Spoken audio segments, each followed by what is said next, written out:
पश्चिम बंगाल में ये एक नए युग की शुरुआत है। अब जो कमजोर तबका है उसे न्याय और समानता मिलेगी। जिसने वोट दिया तो, जिसने वोट नहीं दिया तो, वो सबके मुख्यमंत्री हैं। बीजेपी गवर्नमेंट के बाद भी वहां पर भी शांतिपूर्वक नमाज होती रहेगी। किसी मुसलमान को कोई दिक्कत नहीं आने वाली। मेरी तरफ से बहुत बहुत शुभकामनाएं हैं और मैं मानता हूं कि पश्चिम बंगाल में ये एक नए युग की शुरुआत है और देश की एकता, अखंडता और संप्रभुता को मजबूती मिलेगी। जिस तरह से एक लंबे टाइम से पश्चिम बंगाल में जो कमजोर तबका, पसमानदा तबका या पिछड़ा वर्ग है, वो जुल्म का शिकार हो रहा था और खासकर जो बाहरी घुसपैठिए पश्चिम बंगाल में आकर यहाँ के यानी भारत के नागरिकों के अधिकार छीनकर उन पर अपना कब्जा किए हुए थे,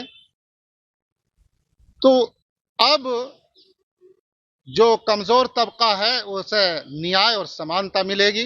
जैसा कि गृह मंत्री अमित शाह ने भी बयान देकर कहा है और वो पहले से भी कहते आ रहे हैं कि जो अवैध घुसपैठिए हैं उन्हें देश से बाहर किया जाएगा। तो स्वाभाविक बात है कि जो लोग यहाँ के नागरिकों के अधिकार छीने हुए थे वो लोग बाहर होंगे तो यहाँ के लोगों का डेवलपमेंट होगा, विकास होगा और न्याय मिलेगा।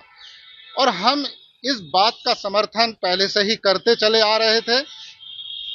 अल्लाह ने ये दुआ कबूल की कि आज वहाँ जो सरकार बनने जा रही है वो लोकतंत्र को मजबूती देगी और देश की एकता, अखंडता और संप्रभुता को मजबूती देगी और समाज के कमजोर और पसमानदा और पिछड़े वर्ग को न्याय दिला करके उन्हें समानता की धारा में लाकर खड़ा करने का काम करेगी। बंगाल में भाजपा के ऐसे पहले मुख्यमंत्री हैं शुवेंदु अधिकारी, जो शपथ लेकर के बंगाल की कमान उनके हाथों में आ गई है। अब बंगाल को बीजेपी अपने सिते से, अपने नज़रिए के हिसाब से उसका निज़ाम, उसकी व्यवस्थाएं चलाएगी। मैं सबसे पहले शुवेंदु अधिकारी को बंगाल के मुख्यमंत्री बनने पर मुबारकबाद पेश करता हूं और उनसे ये उम्मीद रखता हूं कि प्रधानमंत्री का नारा सबका साथ, सबका विकास, सबका विश्वास के मूल मंत्र को देखते हुए उस पर अमल करते हुए चलेंगे। जिसने वोट दिया तो, जिसने वोट नहीं दिया तो, वो सबके मुख्यमंत्री हैं, तो सबको साथ के लेके चलना उनके लिए बहुत ज़रूरी है। बंगाल में मुसलमानों की आबादी एक बड़ी तादाद में है और वो बड़ी तादाद मुसलमानों की आबादी को भी साधना ज़रूरी है, इसलिए कि कोई भी किसी भी कम्युनिटी को नज़रअंदाज करने से वहाँ के हालात बिगड़ते हैं, माहौल परागंदा होता है, विवाद खड़ा होता है। इसलिए कामयाब शख्स वो है जो तमाम कम्युनिटियों को लेकर के साथ में चले और वो फिर वो चलता चला जाए। बंगाल की स्थिति ये है कि जो पार्टी आती है वो एक लंबे समय तक राज करते हुए जाती है। अब रही गई बात पड़ोसी मुल्क बांग्लादेश की, तो बांग्लादेश में कुछ कट्टरपंथी विचारधारा वाले संगठन जैसे जमात के लोगों ने ये ऐलान करना शुरू कर दिया है कि भगवा झंडा जो है वो हमारे करीब आ गया है।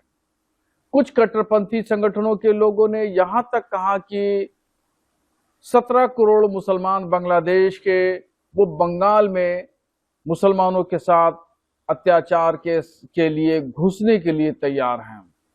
कुछ कट्टरपंथी विचारधारा जैसे नेताओं ने ये कहा कि ममता बनर्जी ऐलान करें एक अलग देश बनाने का। तो ये तमाम चीजें जो बातें हैं, ये इस तरह की बातें, ये भड़काने वाले, उकसाने वाले और मुश्तिल करने वाली बातें हैं। मैं उनको चैलेंज करता हूं कि भारत का मुसलमान, बिलखुसूस बंगाल का मुसलमान उनके किसी भी बहकावे में आने वाला नहीं है। और मैं उनसे ये भी कहना चाहता हूं कि ये भारत का हमारा अंदरूनी मामला है और अंदरूनी मामलात में किसी एतबार से किसी गैर मुल्क के किसी व्यक्ति की हम मुदाखलत बर्दाश्त नहीं करेंगे। रही गई बात जुमे की, तो जुमा की नमाज शांतिपूर्वक पूरे भारत में होती है, बंगाल में होती है। इंशाअल्लाह बीजेपी गवर्नमेंट के बाद भी वहां पर भी शांतिपूर्वक नमाज होती रहेगी, किसी मुसलमान को कोई दिक्कत नहीं आने वाली। इसलिए कि भारत के संविधान ने सबको मजहबी आजादी दी है और सब लोग भारत के संविधान के मातहत चलते हैं, रहते हैं। अगर आप ये वीडियो YouTube पर देख रहे हैं तो हमारे चैनल को सब्सक्राइब कर बेल आइकन दबाएं और Facebook पर देख रहे हैं तो हमारे पेज को लाइक करें।